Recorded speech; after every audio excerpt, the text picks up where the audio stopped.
Hey everyone, today I want to talk about a tragedy that happened just days ago on the St. Johns River in Palatka, Florida.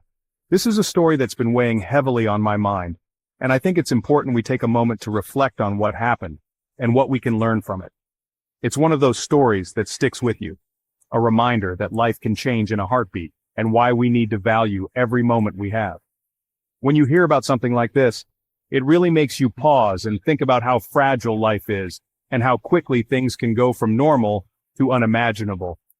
On the evening of July 21st, a group of 5 or 6 friends went down to the riverfront. They were just young people, out to enjoy the summer evening together, probably looking for a little fun and relaxation by the water. It was supposed to be a normal day, maybe even a bit of an adventure. You know how it is. Sometimes the best memories are made on days that start out ordinary.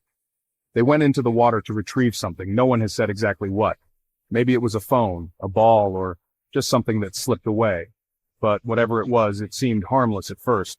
But in just a few moments, things went from ordinary to terrifying. The mood shifted instantly, and what started as a simple swim turned into a desperate situation.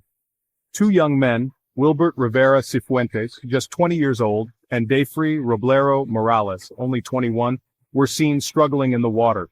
Imagine the panic, the fear as they realized they were in trouble and couldn't get back to safety. People watched as they tried desperately to stay afloat. Friends and bystanders on the shore could only look on, helpless, as the seconds ticked by. It must have felt like an eternity, but then they went under. The water closed over them, and in that instant everything changed. And they didn't come back up. The river, which had seemed so peaceful just moments before, suddenly felt ominous and unforgiving. What followed was a massive search effort. The community came together, hoping against hope for a miracle, as rescue teams worked tirelessly through the night. Police, sheriff's office divers, and Florida Fish and Wildlife Marine units all came together, working through the night. They brought in boats, divers, and spotlights, searching every inch of the river, refusing to give up. They hoped for a miracle. Everyone wanted to believe that somehow Wilbert and Dayfree would be found alive. But by Tuesday morning, around 10:30, the bodies of Wilbert and Dayfree were found. The search was over, but the heartbreak was just beginning for their families and friends. Their lives, so full of promise, cut short in an instant. 2 young men with dreams, hopes, and futures ahead of them, gone far too soon. The Palatka police reached out to the families, offering condolences. It's a small gesture, but in times like these, every bit of support matters. And it's hard not to feel the pain of everyone involved. The grief is overwhelming, and it ripples out through the entire community. The families, the friends, even the first responders. No one expects a day by the river to end in heartbreak.